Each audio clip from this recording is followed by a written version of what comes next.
Hi friends. అయితే రీసెంట్గా మనం ఒక పాట రాసి పాడినందుకు చాలామంది కింద కామెంట్లల్లో మీ దళితుల పైన దాడులే జరుగుతలేవురా, 2024 కూడా దాడులు జరుగుతలేవురా, మిమ్మల్ని అంటరాని లెక్క చూస్తలేవురా బాడకం అని చెప్పి కింద కామెంట్లలో వెడుతూనే ఉన్నారు. మొన్న నేను ఒక పాట రాసిన, అదేం పాట అంటే కులమే లేదు మతమే లేదు అంటూ గొప్పలు చెప్పుతారు, 2024లో కూడా కులము పేర హింసించినారు అని చెప్పి ఒక చరణం రాసి కింద అవన్నీ చరణం కింద అవన్నీ రాసినాం. అది మీరు కూడా వినే ఉంటారు ఆ పాటను ఒకసారి. మా దళిత జీవితాల్లో దాడులు జరుగుతలేవా రా లుచ్చగా? మా దళితుల పైన దాడులు జరుగుతలేవా? కళ్ళకు కనిపిస్తలేవా?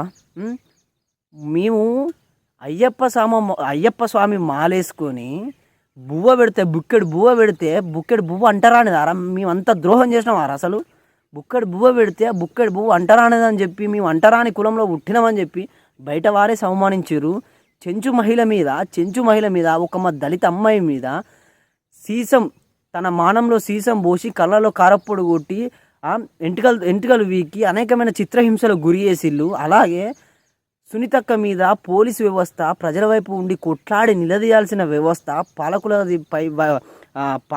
ప్రజల వైపు ఉండి కొట్లాడాల్సిన వ్యవస్థ అటు రాజకీయ వ్యవస్థపై ఉండి ఒక మహిళను థర్డ్ డిగ్రీ చేసి తన మానాలలో లాఠీలు పెట్టి థర్డ్ డిగ్రీ చేసి అనేకమైన దాడికి గురి చేసిళ్ళు.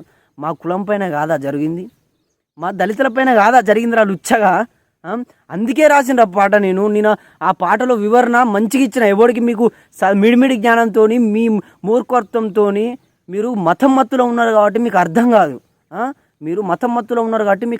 అందుకే రాసిన, మంచి వివరంగా రాసిన. అప్పుడు నాకు టైం లేకుండేసరికి నేను ఆ పాటలో ఆ ముందు ఎక్స్ప్లెనేషన్ సరిగా ఇయ్యలేకపోయినా పాటలో మాత్రం ఖచ్చితంగా ఇచ్చిన. ఏమని వాడిని అంటే కులమే లేదు మతమే లేదు అంటూ గొప్పలు చెప్పుతారు, 2024లో కూడా కులము పేర హింసించినారు.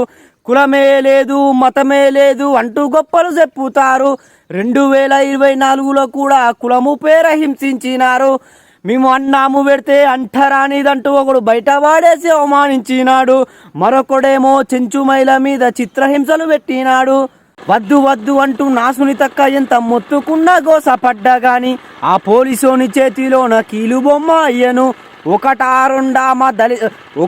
రెండా లెక్కకు అందని మా దళిత జీవితాల్లో దాడులు మీ పాలకులకు కనిపిస్తలేదయ్యా మా దళిత జీవితాల్లో బతుకులు.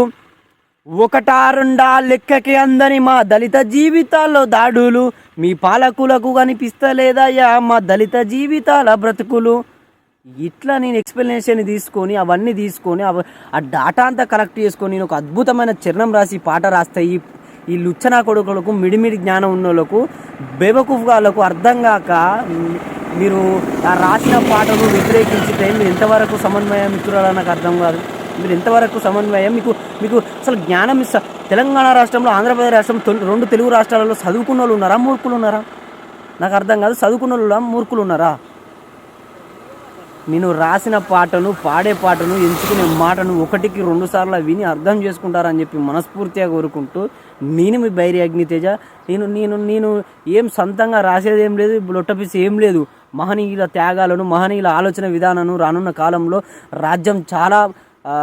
రాజ్యం తెలంగాణ, మన 2 తెలుగు రాష్ట్రాలు చాలా భయంకరమైన పరిస్థితుల్లో ఉన్నాయి మిత్రులు. ఒకసారి అర్థం చేసుకోవాల్సిన అవసరం ఉంది.